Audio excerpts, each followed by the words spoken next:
All right, we are live. So, welcome everybody to the new, I would say improved, but we haven't done it before, but the new weekly live streams. So we're going to be doing a weekly live stream where basically we talk about whatever has happened that week, whatever has gone on my life in terms of coding software. All that great stuff. So I'm happy to answer any questions you have. Been kind of it's been a crazy couple 2 weeks between just sort of wrapping up my current job, moving to a new workplace starting Monday, the hurricane. I'm kind of sick. I've all this stress of what's going on, I think, has kind of overwhelmed my immune system, and so I'm getting over a cold right now. I've been having this real stomach virus / head cold going on. I'm hoping to go in 100% though on Monday. Don't want to show up sick on the first day of work. It's not a good look, you know.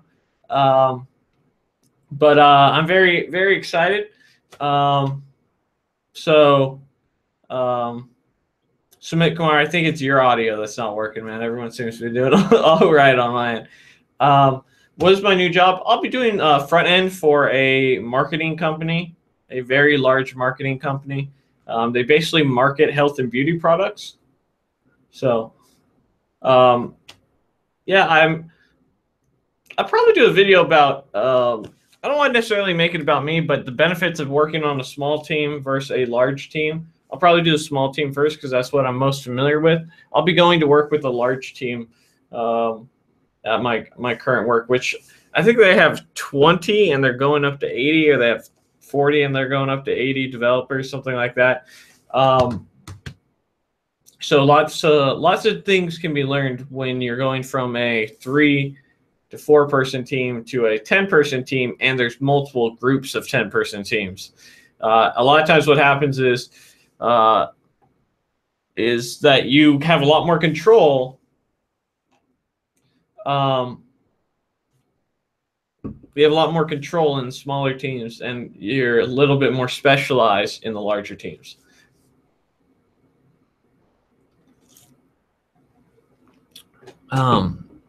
So yeah, we're good, man. We just had to throw some food out from the hurricane just because the power went out, but we left. We went to Motel 6. I can't wait. I'm actually going to edit it today. You guys really will have to watch what sort of mission it was to get to Motel 6 in New Orleans and back, and the shenanigans that went on. You guys are going to see the very first. You've never stayed at such a fancy place before where you have a ceiling fountain. I bet you didn't even know that was a thing, a ceiling fountain. All right, so look forward to seeing that. It's one of a kind. All right. Your JavaScript algorithms gave me a huge breakthrough with JavaScript. Thank you so much. I'm glad, Nora. I'm glad they help. If you're looking, I don't know if you're talking about the free code camp ones or the code fight ones, but I highly encourage you to check them both out and work through them as well. I think it really helps becoming familiar with how to think like a developer in terms of just pure JavaScript, and also it helps you become more familiar with the language and what sort of methods are available for you.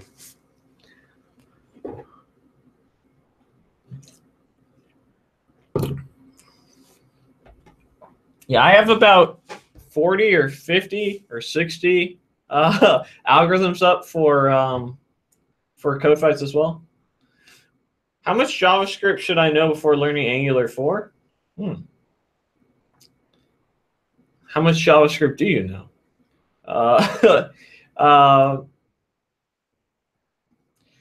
Finish what project, Jamal? Any suggestions on how to stay motivated to code? Well, try to find what's fun about coding for you. I really think you really need to figure out what makes software fun for you. And for me, it's YouTube. And I mean, I enjoy it all, but YouTube's the part that I enjoy the most. And when you do get burnt out, I have a video coming out on Monday talking about the importance of taking breaks and how to sort of understand that you need to take them in web development. Or, and I'm not talking about like week-long breaks. I'm talking like 1 or 2 day breaks. But the importance of that. And I encourage you to watch that. I talk about some of the ways I do, and I recommend some books that I read as a hobby and some games that I play, and just things that I spend maybe an hour every other week, but just enough to kind of take me out of the sort of mindset. But for you, I would say start a side project, something that's yours, something that your baby that you can build off of, like something that's a long-term project that you enjoy doing and that you can turn a profit with. And once you make a little bit of money, is really much more enjoyable in terms of that sense. But remember, while you're learning, try to start a side project, because not only will it help you in your career, it'll also just help you enjoy it a lot more, because you'll be passionate about it. And also I would say find what you enjoy. Maybe you enjoy the more social aspect of going to the meetups, the Facebook groups, the chats on whatever it is. So it really depends on what you enjoy, but find that, because you're always going to be writing code. Now find the thing where it's coding related that makes you love it. And for me, it's YouTube. I can understand how people like the meetups. I love the meetups. I just haven't had as much time to go to as many. I normally try to go to about 2 a month. I haven't gone to one in about 6 to 8 weeks. So I would say find your sort of side project, and then also find the aspect, because there's a lot of different stuff. And to help you out with that, you'll see the super confidential list here. Your boy's working on a list of 50 different types of side projects that you can get. Did I finish the final project for Udacity? No, I have not. I'm still in the Redux section. I haven't touched it in about 2 weeks because everything that's been going on. But I'll definitely probably not next week, but the weekend going into next week, assuming that everything goes well at my new work, because that's my priority, I'll jump in and knock out the Redux section. Where did I buy all my shirts? I would tell you, but they won't sponsor me. So jinx.com is where these shirts all come from. And I have to say, all these shirts that you guys are seeing are like 4 years old, and they're all holding together pretty well. This was like I had a very awkward conversation. So I wear a lot of gaming shirts, as you guys see. It's pretty much all I wear, gaming and coding shirts. And April and I went grocery shopping last night, and there's a very awkward, I had a World of Warcraft shirt on, and there's a very awkward guy who saw my World of Warcraft shirt. And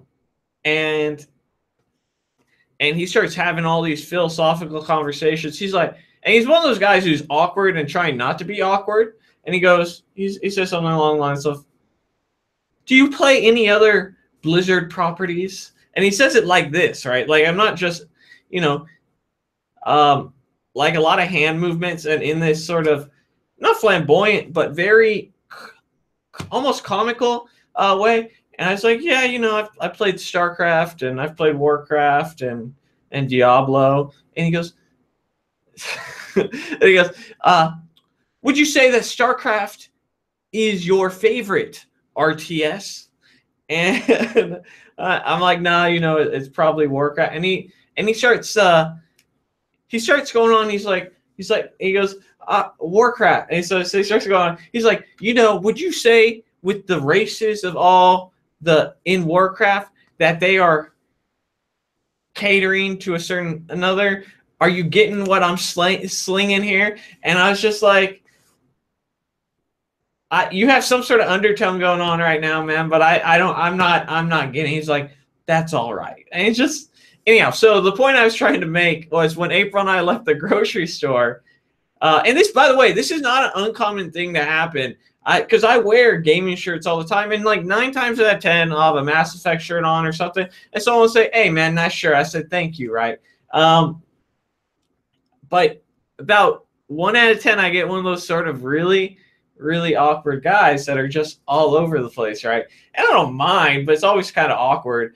But the reason I bring that up is that was an awkward individual trying not to be awkward, and I commend him for that, right? He's trying to break out of his shell, and it's very easy because that's his world to do that. And I commend him for stepping out of his shell, even though it's incredibly awkward for everybody else. It's fine. You need to work on your communication skills. So I was telling April that she thinks I have very poor communication skills most of the time. And my entire family thinks I'm an introvert. And there's some truth to that. But I would say that this individual probably makes up a solid 40% of developers I've worked with in the past of terms of communication skills. So if you, and the reason I brought that up to her was to really make a point of how communication as a developer is so important, because a lot of developers are really, really awkward and bad. Not to like shit on him or anything like that. I'm just using him as an example. Obviously, I can't like point him out. I wouldn't, but just something I wanted to say.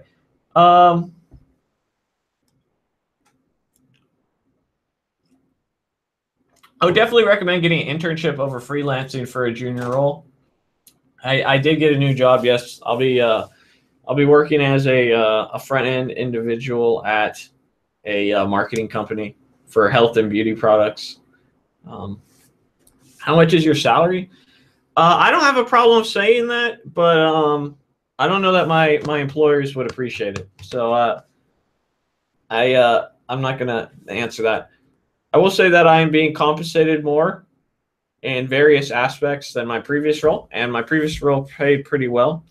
So I got more pay, I got a bonus structure, and I got about an extra week of PTO. I'll have about 20 days of PTO after everything's said and done, which is quite a bit. So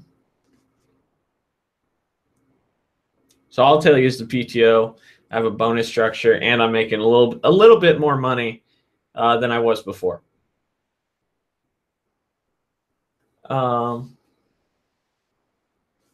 Yeah. This is that guy, the cashier. He's the bagger at Publix. Be like, bet you didn't know I was another junior developer now, did you, motherfucker?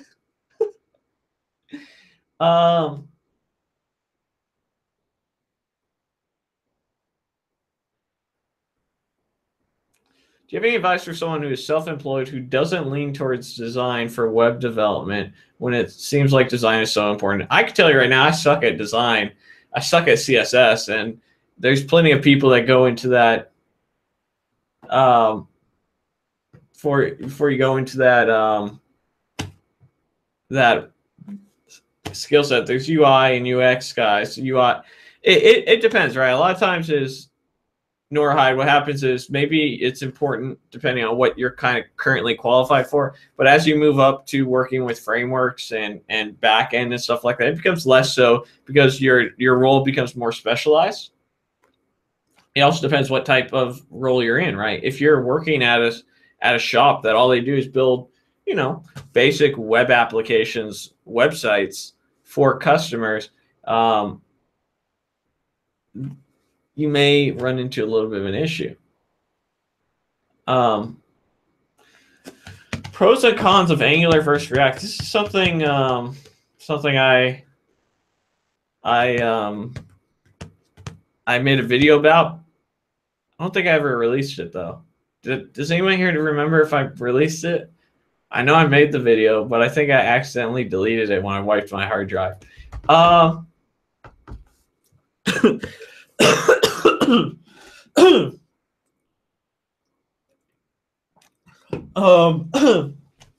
So I would say two things, and I'm talking about Angular 4 and React. So in terms of what I'm learning is React, and the reason for that is two things. Is one, I want to learn something new. From a very practical standpoint, when it became apparent that I was going to start accepting job offers and looking for work and things like that, And I thought that, hey, I have AngularJS experience, and maybe that would be enough to give me an Angular 4 role. But I don't have any React experience, and that's going to be a little bit harder of a sell. So from a practical standpoint, that's why I chose React. Now, also, when it comes to React, it's not as heavy as Angular 4. Angular 4 is really built for enterprise production, like massive applications. There's very few people building just fun little Angular 4 projects. It's not built for that. But React has a little bit more of a fun, and this is why if you go up and look up like GitHub statistics about what people are putting in their GitHub, it's like 90% React versus Angular 4. But so that's really where my thought process came from, was as to why I chose React, is I want to learn something new. I wanted something that was going to help expand my skill set in terms of the JavaScript frameworks. And then I also wanted something I could build other projects in. And Angular 4, having dived into React and Angular 4 a little bit, kind of leaned towards React. Now, when learning both, I think in comparison, I think both are great in terms of the work world. And I know at my current work, I'm excited to dive into Angular 4 a little bit more. We are currently an AngularJS shop but we're moving to Angular 4, I believe, in the next 6 months. So we'll be doing some reworks and new applications and stuff in Angular 4. So I'm excited about that. I just happened to choose React because I wanted something slightly different and a practical standpoint. I would say, however, choose whichever ones you would. I would do both. If I had to say go to one way, it would be React. But the hard part about both of these frameworks right now is that they're very new. And so trying to find up-to-date material for cheap and free, not always the best thing. I can tell you that one of the biggest benefits of the Udacity Now degree is that everything is current when so I'm doing it. And there's so many little libraries and frameworks that unless you were a React developer or you had a React developer friend who was mentoring you, you wouldn't even know existed and you'd never have been exposed to. So they expose you to a lot of these little mini libraries that people use that are commonplace in React. And same thing happens when you're working with like Node and Express as well, where you're like, okay, how do I do authentication? Okay, well, you got to use Passport. Okay, how do I do how do I do MongoDB? Okay, well, you should install Mongoose. And so we're becoming a lot more of this sort of, it's been happening for a while, but it's become even more prevalent in now the JavaScript frameworks than just there's not too, when you would install jQuery, it's not like you're pulling a bunch of other jQuery little libraries to it. And when you are installing, AngularJS, there are other Angular suite projects from like Angular UI would be a big one. But besides that, there aren't too many that you're pulling from. Now it's like, bam, bam, bam. I'm only pulling a function from this bitch. Fucking just whatever's getting exported over here, right? So it's kind of, it's much more so than it used to be. Do you think React's licensing issues will have companies shift away from React? I don't know enough about it, but I could tell you just that statement alone, that they are having licensing issues, regardless of the context, regardless of what is really going on, I should say, because I'm not super educated about it.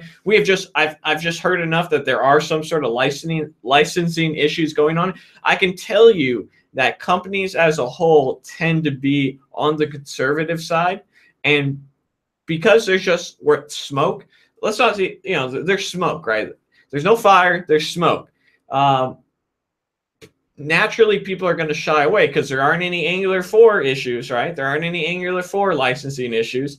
So naturally, people above are like, look, I don't want to suspend millions or hundreds of thousands of dollars building this out in React and I have to rebuild in Angular 4 for X, Y, and Z reasons, even if there's a 5% chance, a 2% chance, whatever it is. So naturally, it's going to have people shift away. I don't know how much, but yes, it will be some sort of issue. How is April? Did she get a software job? I remember when you teach her. What do you think about Vue.js? So April's been studying project management for about a month and a half. She's actually today and tomorrow taking a practice test for a certificate that she's been studying for and built some projects for in project management, specifically with Six Sigma in lean and agile methodologies. So that's what she's been up to. She's been studying, and she has a practice test. This last 2 weeks, she was hoping to take the practice test a little bit sooner, but she's taking the practice test, and then she's going to be taking the real test probably a week later. And hopefully once she has that on her resume, she can get a junior project manager role and go from there. She plans to still learn coding. It's just I don't have to do what we were doing before. I couldn't continue on. And I think project management might have been a little bit better fit for her, and she kind of agreed. So that's what she's been up to. Front end versus back end versus full stack. Which one is better choice? Full stack. Definitely want to be full stack developer. There's a lot of, you get exposed to a lot more things. Now it may turn out that like I'm going from a full stack role to a front end role, but that doesn't mean I can't do full stack when the time comes, or that I can't help out in other ways. Really though, full stack is probably the best choice out of all of them. Do you have any advice for coding schedule for people who are learning? The only coding schedule you need is to code every day. After that, you're good. Roxas, welcome. So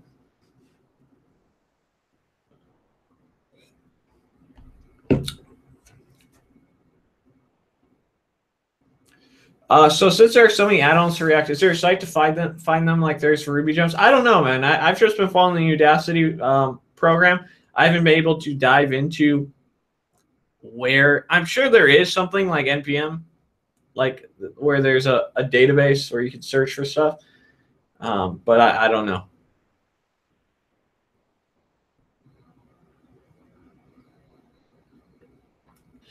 My new job, I'll be it'll be a front end role.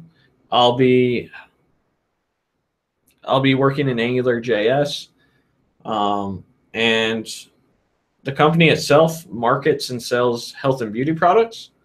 They're doing very well. They've doubled their sales in the last year to $1 billion, and they have this nice. They just spent in 2014. They spent $10 million on this new headquarters. And there's a slide from like the 3rd story down to the 1st story. So every Friday, your boy's just gonna be like, "Fuck this shit, I'm out," and fly down the slide. And no, but I'm very excited. More so than anything else, I am. Yes, it's a semi-local company. It's about 20 miles away. The things that really attracted me to this this workplace was I actually had higher offers. I had an offer as high as $33,000 more than what I was making, but I didn't want. I was really looking for more of a culture fit and more of a how can I grow as a developer. And this was the place that fit best for that.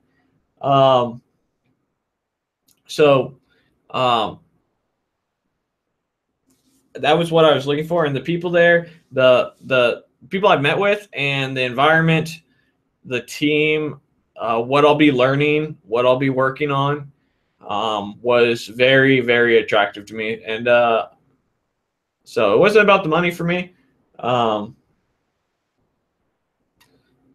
But I just, and the reason I bring that up, not to say, oh, well, you know, Dylan, you're an idiot, you should take a $33,000 raise. Let me tell you, excuse me, 28,000. My math is, it's early, it's Saturday, man. I'm a little brain foggy. But why did I turn down the larger of the raise? Well, because I think the people I met with at this job that offered me, they and put them in to put them in a category. I don't want to name the company because I don't want to think I'm shitting on them or anything like that. But we'll say that they are a large financial investment and wealth company. They specifically are in the wealth management field. I'd be doing a similar role. However, I'd be doing it in a cubicle. And I ain't fucking with the cubicles, man. That's the truth of the matter.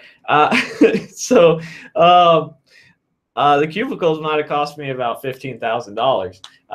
But also, it was a much more corporate feel. It was a much more, although I have to say, the people I've met at both companies, and I had kind of 3 offers, but those are the 2 main ones. But the people I met at this one company where unfortunately I turned down the offer, they had brilliant people. Like, absolutely, like, I am worried to show up. Like, I was talking to this one guy, and I asked him. So one question I ask at all my interviews now, you're always supposed to have questions that you want to ask as the interviewee to the interviewer at the end, right? When they have something. The only thing I ask is, what side projects are you working on? Because I'm genuinely interested.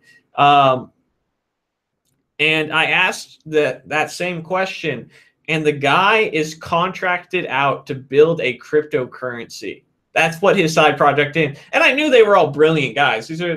But it was just something that, like, I knew I was the dumbest guy in the room. But then once he said that, it was like they handed me a certificate that said I'm the dumbest guy in the room.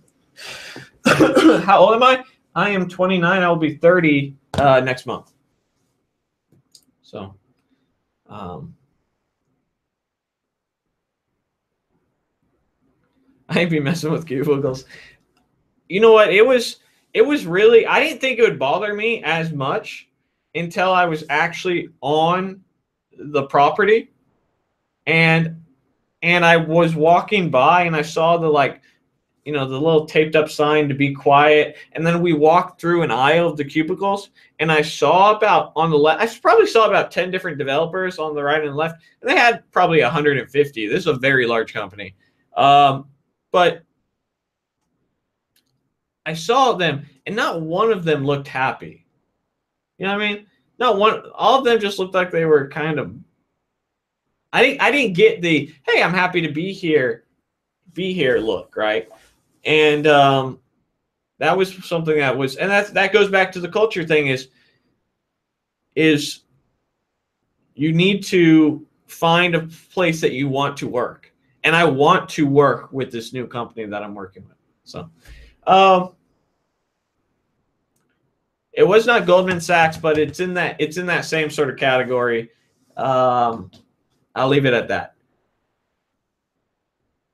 I look way younger than 30. It's the braces, man. I also don't smoke or drink. So,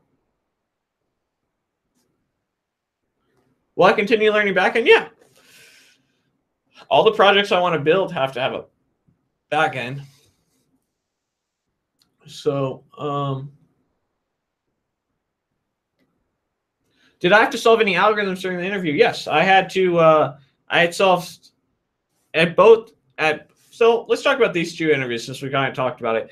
At one interview, the one that I ended up getting hired by, I had a single whiteboard question. At the other one, I had 3,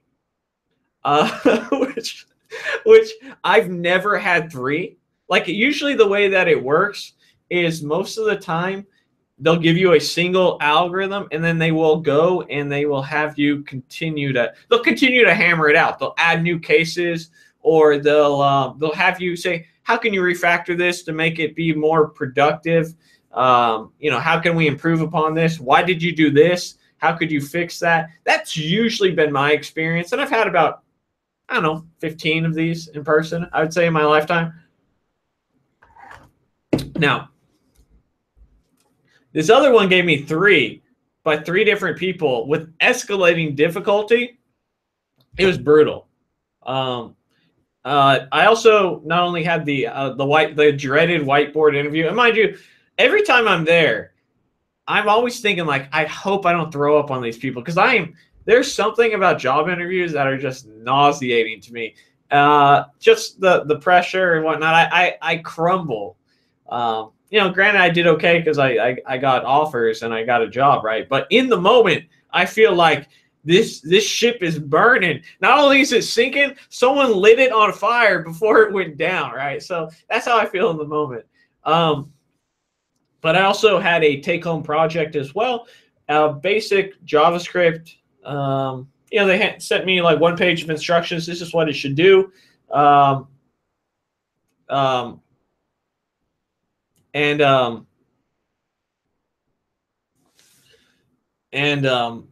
It basically just wanted to see if you could build something that updates, deletes, adds.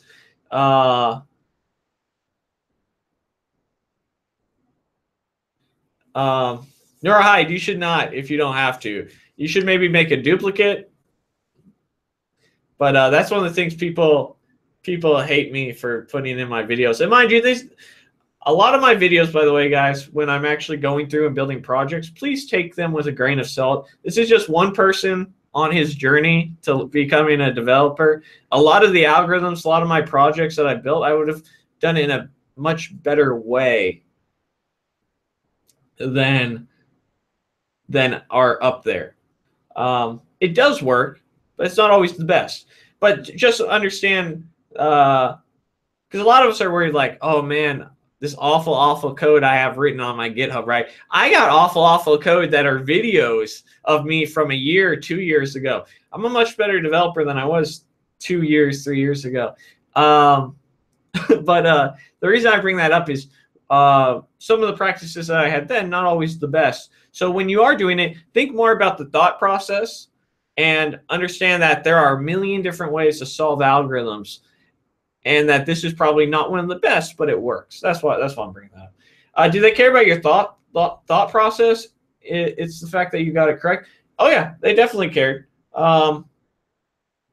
There's plenty of they wanted me to break down the code. Why did I do this? Because and mind you, as I mentioned, I'm always extremely nervous, so my code is not perfect, right? So they'd be like, why did you put this? And I'd be like, because I'm nervous. That doesn't need to be there. Let's erase that, right? So it's one thing when you're in a text editor and you're typing this up, right, and you're running your code. It's another thing when you're there with 3 people in the room and you're like, you've done 2 phone interviews, you filled out a couple apps, you've done all this sort of stuff.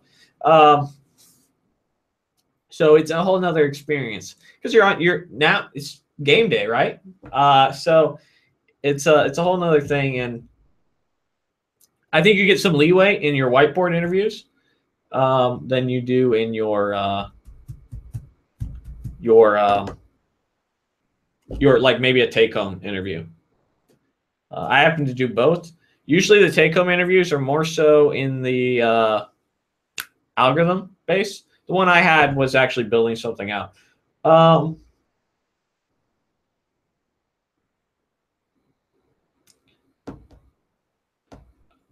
What technologies will you be using? I'll mainly be doing stuff that revolves around AngularJS. I know they have a couple different teams. I know they have a .NET team as well. So we'll see. I'm hoping to. I don't know how test-driven development will change what technologies we use or don't use, or if it's just a thought process change, which I believe it is. Have you ever been given a problem that you couldn't solve? If so, how did you handle that? I did actually. I had an interview with Amazon not too long ago. Amazon reached out to me, said, "Hey, we think you'd be good for this role in Seattle."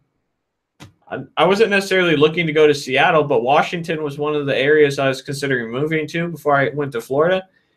And it's fucking Amazon, right? And so I did have an interview with Amazon. They reached out to me on LinkedIn. I responded. I had 2 phone calls, and then I had a technical interview.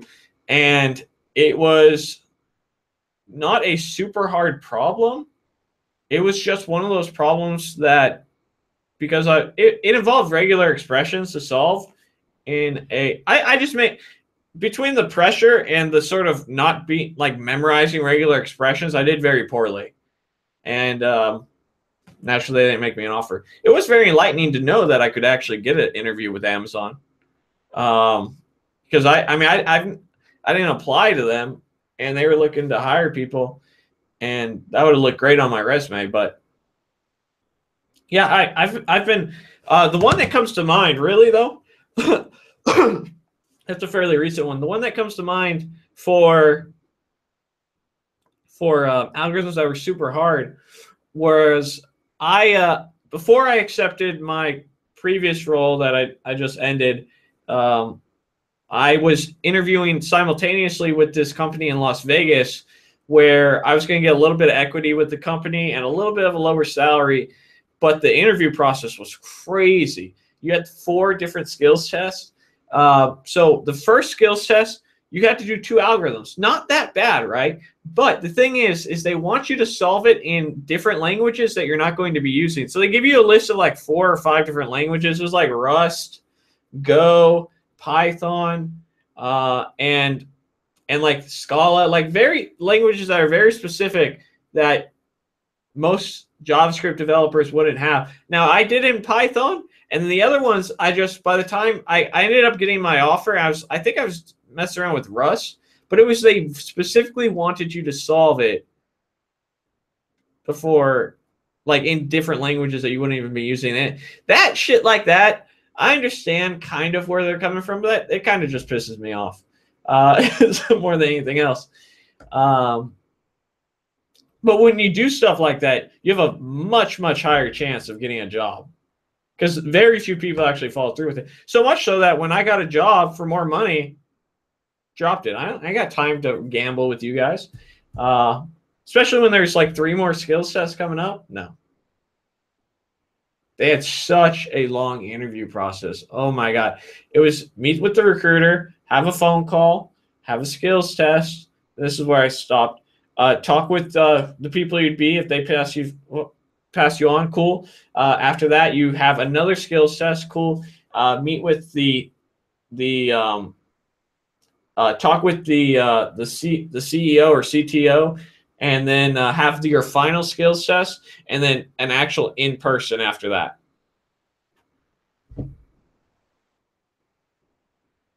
Like, how much money are you paying me to do this job interview? What's the best text editor to use? I don't know, man. Everyone's got their favorite. I like Visual Studio Code the best right now. I've had issues with Sublime and Brackets and Atom. Eventually, they just crash for some reason. I've never had that issue with Visual Studio Code. It was a seriously cool company, though. It was one of those companies where I was like, hell yeah, I would like to work. Like, I'm kind of one of those people that just want to work in everything. Like, I don't really have a preference. Like, I don't have anything I don't want to work in. But there are a few things I would want to work in. They specifically were doing analytics for social media for companies, right? So like say you're Sony and you paid me $1,000. They want to know what that $1,000 got them. And so it was very cool stuff. And that's a very big contracts, and they were a startup in the sense of they have like $25 million funding. And so if I remember correctly, it was a $10,000 less offer, but I did get like a 1/3% of equity or 1/10% of equity. And you never know how big that will get. But it was the craziest job interview. You know, it's funny. You should ask Matt Tran, Engineer Truth, about it, because I recommended him to the role, and he got the skills test also. And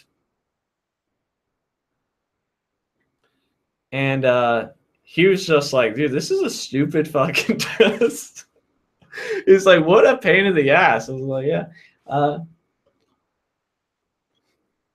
How are you applying for jobs? I cannot seem to get a response. There's a lot of reasons that could be. Could you possibly review my programming portfolio? You'd have to book like a mentoring session or something like that, where we could sit down for an hour. I could go over your portfolio. I could go over your resume, your hopefully your portfolio site, your GitHub, your LinkedIn. We can really sort of hammer out those things of how you can improve, as well as your cover letter to make you stand out. So, but that I charge for the next week or two. I charge $75 an hour. Pretty soon it's going to go up to 100 though. Give us some tips to effectively market yourself as a single developer. Who's a multi-developer here? Can you throw a plug for your mentoring? Yeah, guys. Let me go ahead and, if you guys are interested in here, the reason the price is going up is I've always kept it at somewhere between 2 1/3 and 2.5 times what my hourly rate is for a developer.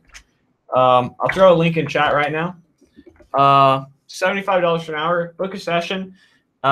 Definitely usually make sure that I can help you. But we'll sit down for an hour on Skype, on Google Hangouts. It's recorded so that you guys, if you don't want it to be recorded, I delete it. But I usually record it so I can send you a copy. So if you don't write anything down in the hour, you have a documentation for that.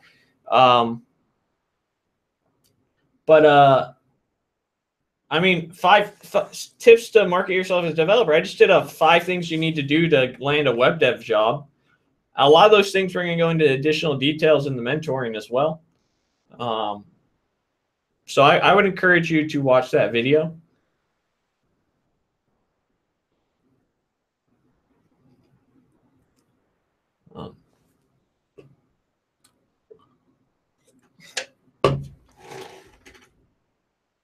Oh, man. So what are you guys thinking so far of these weekly live streams? This is a new thing I want to start where every Saturday we're going to be talking about whatever. It seems to be going pretty well so far. I did a poll Saturday or Sunday. I guess it's kind of relative because my Saturday may be your Sunday. So I'm definitely going to be doing it for next week, next rest of the year at least. And then we'll see how it goes. I wanted to integrate live streams. I don't know how. I'm trying to come up with ways to grow the channel, and I think live streams might be something that will help people not only watch my videos when they come out, but also, you know, we can kind of provide some value people listen to in the car. So as long as you guys enjoy them, I'll keep doing them. If you want to make sure you do get notified so that you don't have this issue, you got to go to the little notification bell and click it so that you will get notified for the live streams.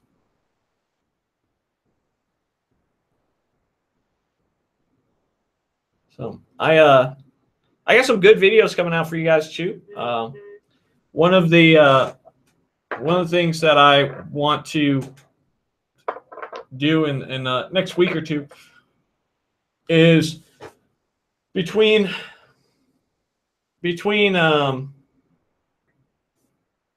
transitioning jobs, a lot of stuff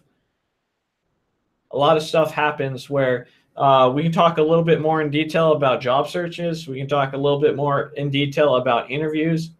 We can talk a little bit more in detail of writing cover letters, what to have on your resume. So those are 4 videos I'm going to be doing. We can also talk in detail about what else? Interviewing. So these are like 5 things that I'm going to be making videos about, things that I've recently happened to do. And I'm not saying I'm an expert in them, but if you've never had a technical interview before, if you've if you're not getting a lot of responses on your resume, then these are all things as to how I may be able to help you, because I think I do decently well for where I'm at in my career, and maybe I can help you guys out. My new role is on the junior level. I think I can advance relatively quickly. I don't really care what they call me at the end of the day. So for me, it's kind of a environment and a money situation. So if I was a senior developer and they wanted to pay me more and call me a junior, I'd be happy with it just fine. And that's kind of, and I'm not a senior developer, but I didn't have junior in my title. But realistically, in terms of years of experience, I'm definitely on the junior level. I think I'm a decent junior developer, but that's where I'm at.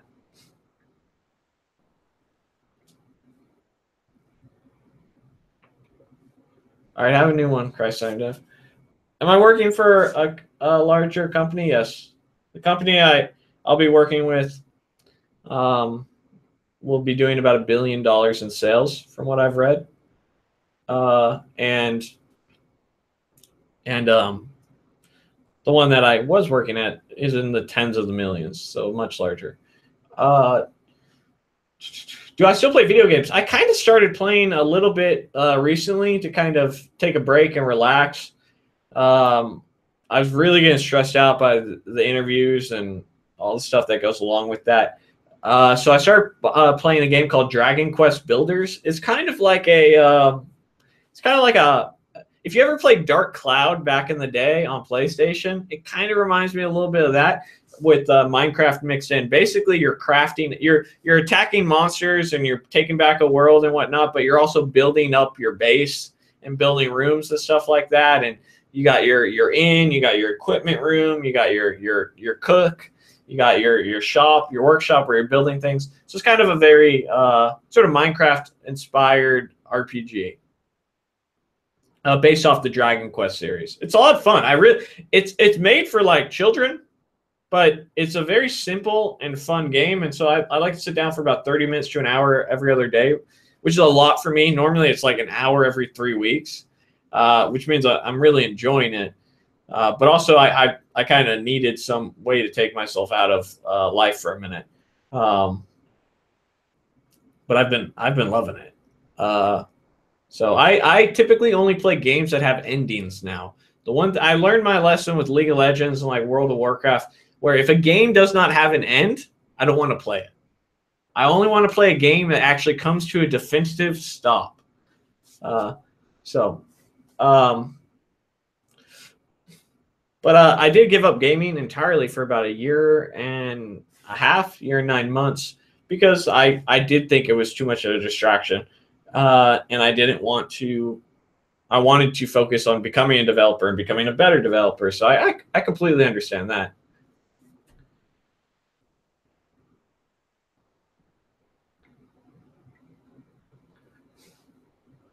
Am I working on any interesting side projects?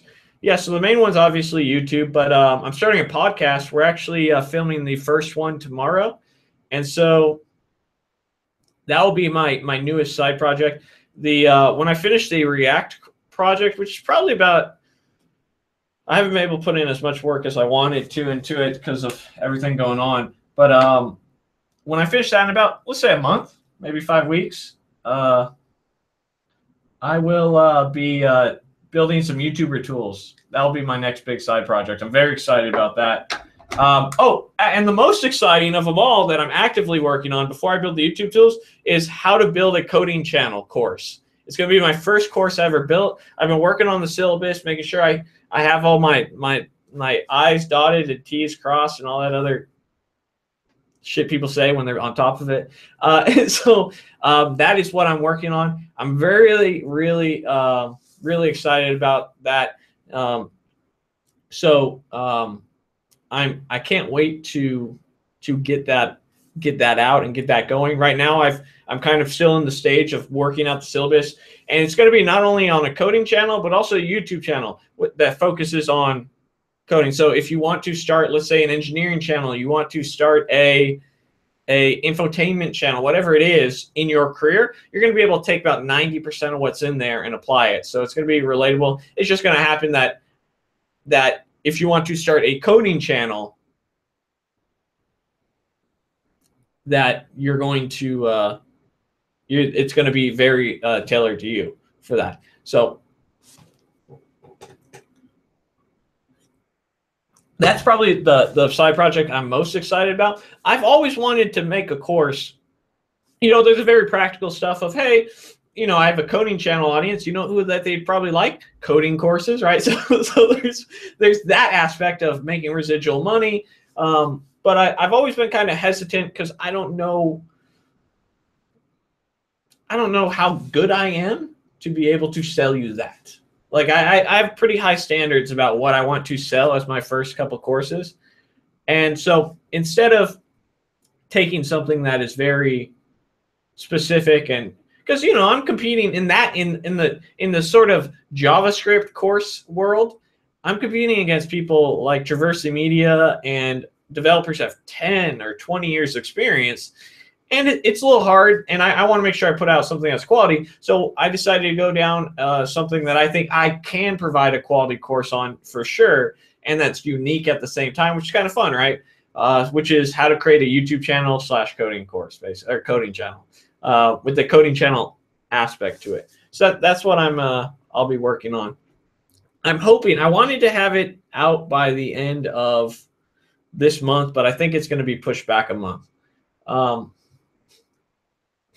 Have I ever played Peggle? No.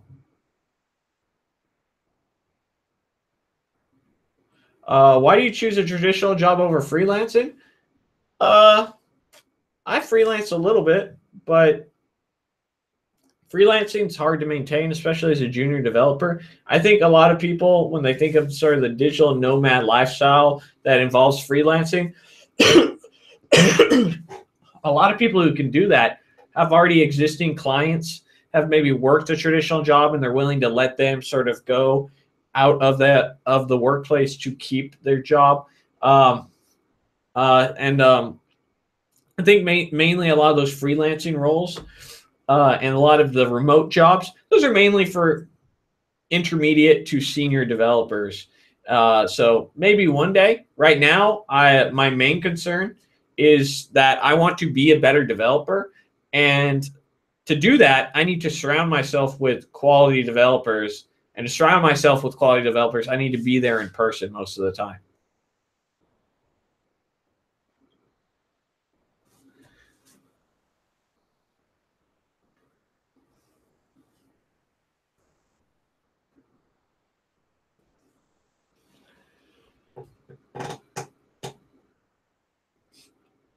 Your boss will go weeks at a time without giving me any projects. Is that normal?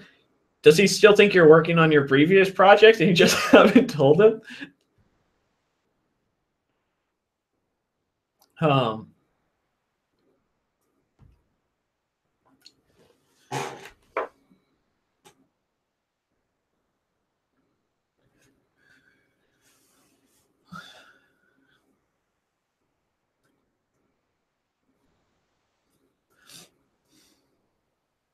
Why don't you ask him for a new project? There's nothing wrong with being a little bit of not forceful, but being like, hey, I need something to work on.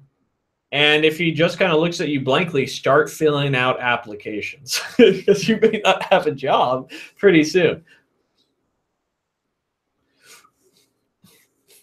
And he very well may need to prepare them more. It just kind of depends, right?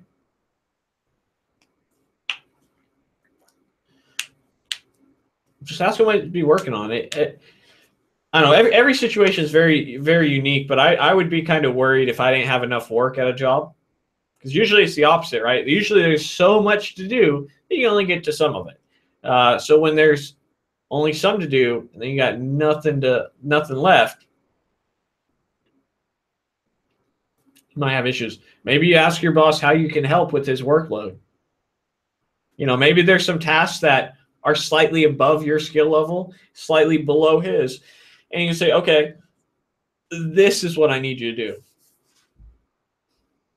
I'm going to be throwing up on Udemy, John B. So the coding channel course, I'll throw it up on Udemy. It'll probably be $25 or $50 with a special that brings it down to 15 or 10 or something like that.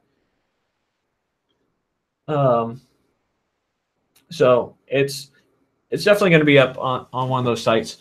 Would you consider Code Combat more of a game than educational tool? No, I think it's an educational tool. I mean, the mechanics of the game are you coding things out and really thinking how to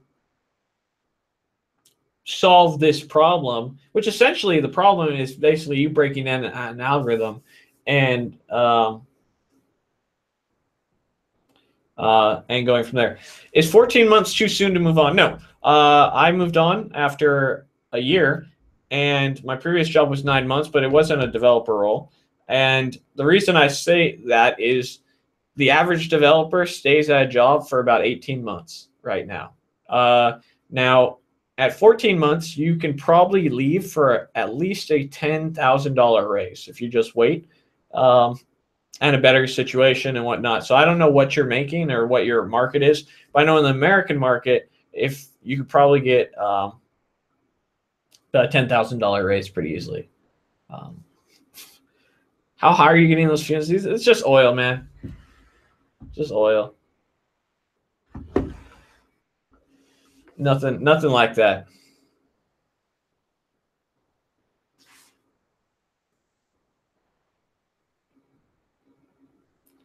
I will say that you will get questioned about it, though.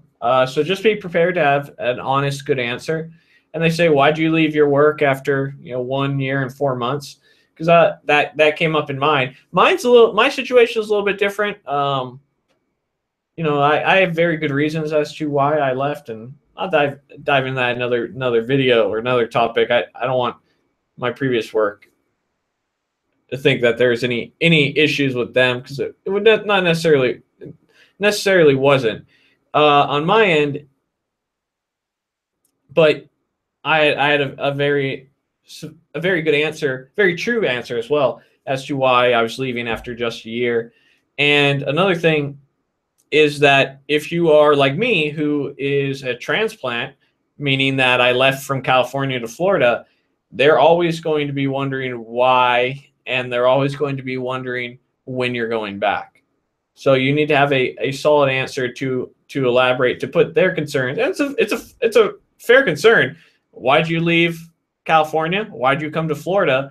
And how do we know that you're not going to leave us after a year? So you need to be ready to have all those answers selected.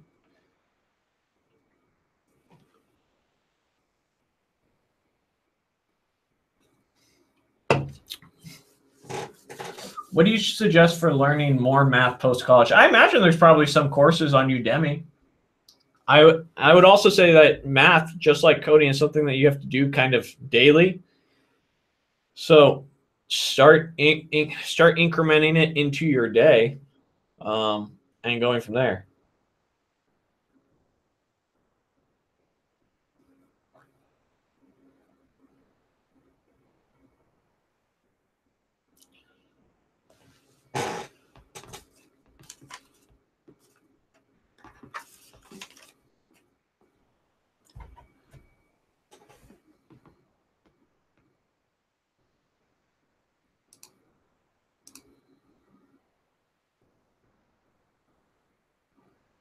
Yeah, I haven't had to study any math, but in front end and back end, there's very little math. It really depends on what you would say.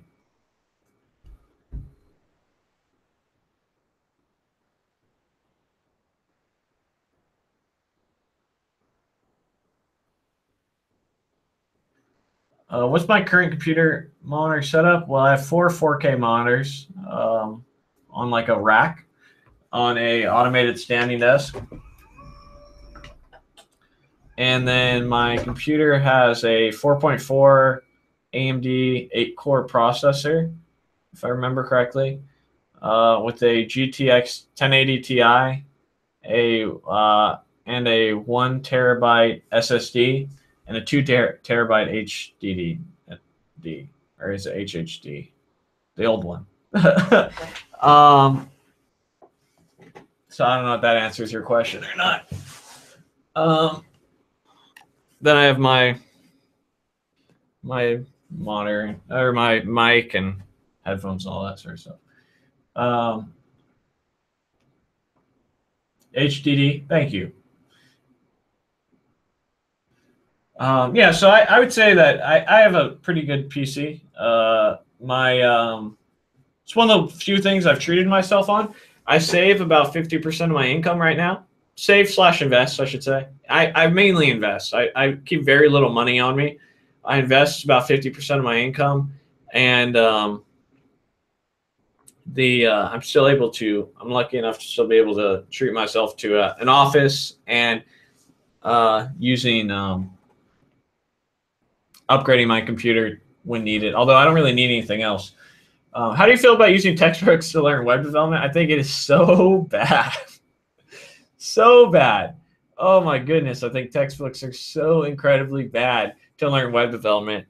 I think video courses are a million times better because they can provide additional context. Also, when you go and buy a video course, oftentimes if you have questions, there's a community or a forum or even the original creator to go and answer your questions. And it provides a lot more context than a book does. A book, and if it's a printed book, you're already done. You can't update it. You can't, if it's a ebook, maybe you can get it updated if they update it, right? So I think that textbooks in general have always been a sham, and this goes for a lot of things. I mean, you could say, like, there's certain topics that aren't going to change, like history. History is history, right? We're not going to be changing too much. But in terms of web development and JavaScript, it's hard to even find a video tutorial on YouTube for current React and Angular 4. So it's one of those things where I would stay away from very. It's hard. It's better to read papers, and what I mean is like 20 to 30 page papers that someone has written about whatever it is you want to learn, than actually to try and read a 300-page textbook on whatever. And I've done it.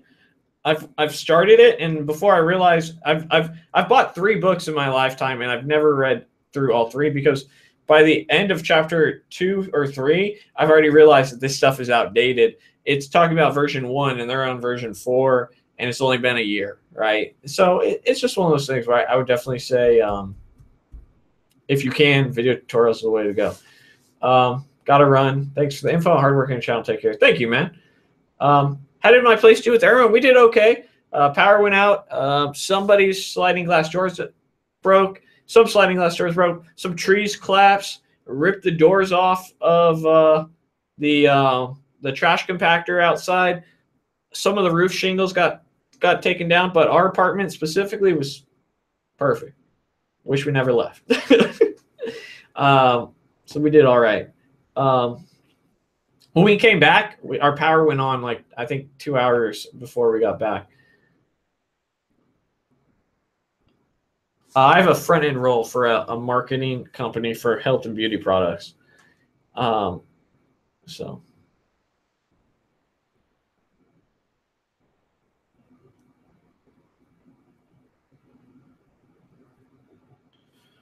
So how do you still consider yourself a junior developer when you seem to have quite a lot of knowledge and experience? It's hard not to. I mean, I don't know. I don't think I'll call myself a senior developer until I have 5 years experience. But by the way, what you do as a senior developer is different than what you do as a junior developer.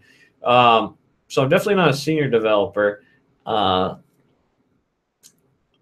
You could, if you want to throw me into a category, you could throw me in intermediate. But realistically, I have 1 year full stack experience, about 6 months freelance and internship, 9 months in just the field, not related to, not specifically software. So I could fall into mid-level.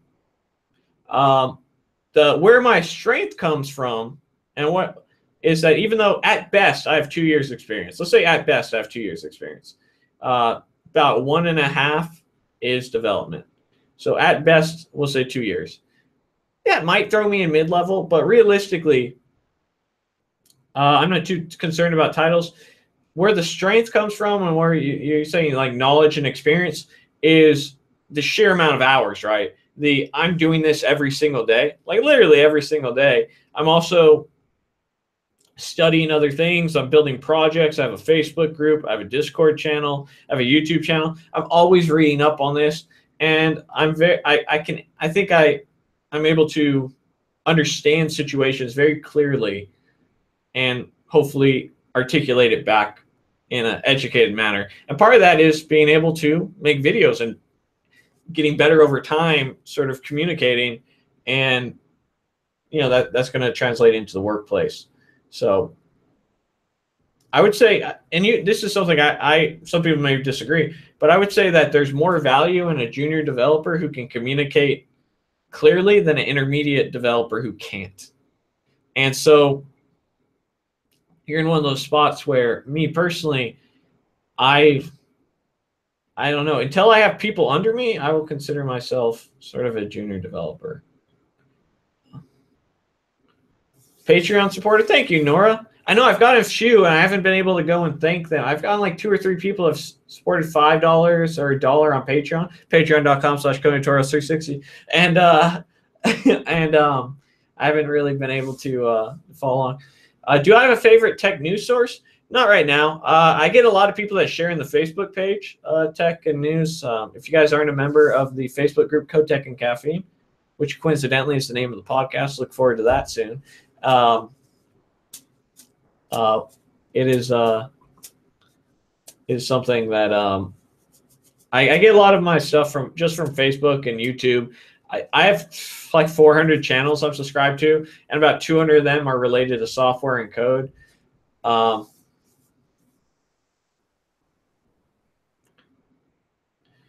I'm doing 180 websites in 180 days challenge, and I'm running out of ideas. Got any for me?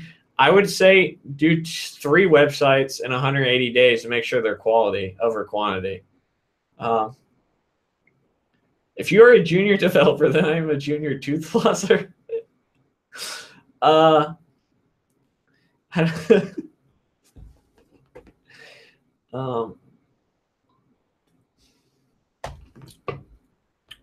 Well, I am a junior developer. It's in my title now. I don't even remember what my title is. I'm going from web engineer to junior user UI, junior front end engineer, junior front end UI, or I don't remember what my title is. I don't care what they could call me that dude that does fucking IT. Actually, don't call me that does IT. That's one of the things that always drives me nuts is people say, you work in IT? No, I don't work with IT. I'm a developer. It's like one of those, you ever get that? You're the IT guy. No, man, I'm not the IT guy. There's a massive difference. They're like, nah, you work with computers, right? It's like, I just give up. It's like, all right, Mom. Yes, I work with computers. I'm the IT guy. Whatever you want to say, Mom.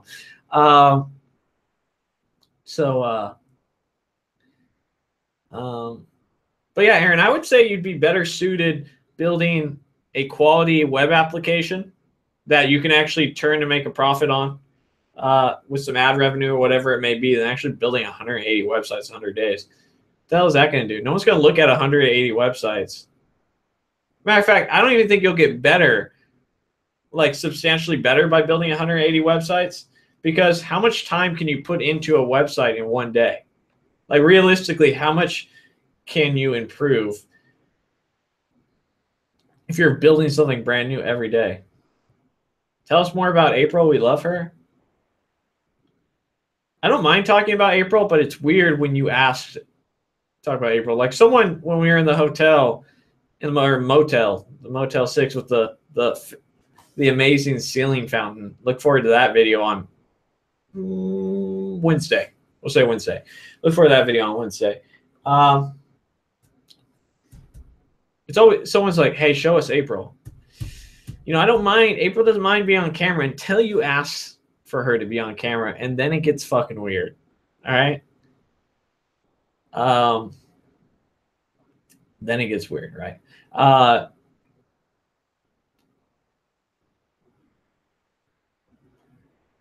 right, guys. I appreciate you guys showing up and having some great conversations with me in our very first Saturday weekly.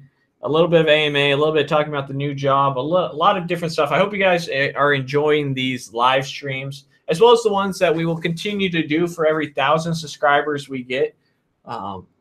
So thank you so much for watching. Don't forget to join our Patreon page. And if you haven't already, let me throw some resources your way here so that you can.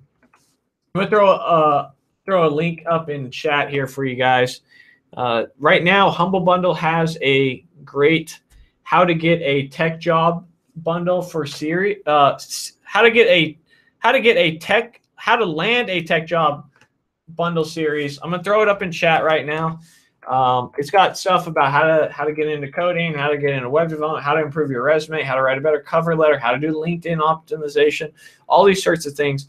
I actually bought one myself, and I'm going to be reading up on that so that I can have a better portfolio myself. And maybe I'll make a video reviewing each one of the books that I'm reading. But the link is in chat there, and if you're interested in it, please check that out. I'll throw it up in the description of the video as well. Thank you so much for watching, guys. I appreciate you. Make sure to like, comment, share, subscribe. That's a lot of things to ask. Click that notification box so you can make sure that you get notified, because you don't want to miss this. You don't want to miss this. At the very least, if you don't like what I got to say, you got something pretty to look at. All right, so I'll see you guys next time. Bye.